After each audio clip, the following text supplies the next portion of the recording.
Here they are. President Trump and the First Lady making a grand entrance at the Commander-in-Chief Ball. All eyes were on Melania and her sleek, strapless white gown with bands of black silk zigzagging across. She wore a black choker fastened with a Harry Winston diamond brooch. Fashion critics agree she looked amazing. But opinion is definitely divided on that hat she wore at the inauguration. Her most talked about accessory of the day.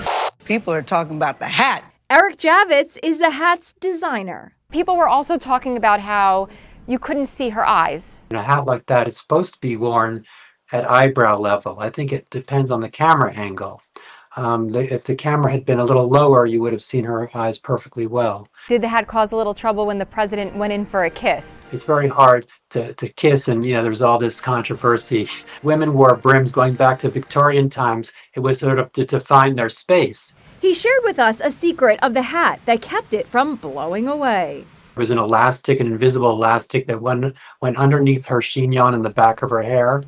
And, so that would help stabilize it if the wind was very strong. Memes of the hat are popping up, one comparing the hat to the Hamburglar from McDonald's and the Pizza Hut logo.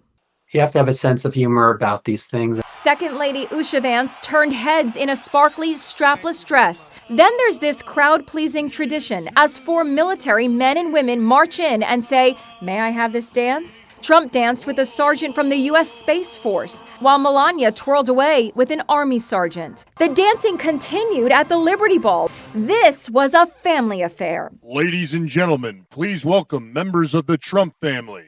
First out, Trump's granddaughter Kai, escorted by her dad Don Jr. and sparkling in a silver gown. She posted the look on social media. Ivanka Trump followed in a dress making fashion headlines today. Her white couture dress, embroidered with black flowers and with an overskirt, is a replica of a Givenchy dress the legendary Audrey Hepburn wore in the 1954 film Sabrina.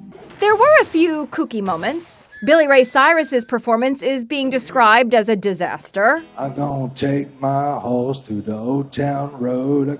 And there was horseplay between boxers Mike Tyson and Jake Paul.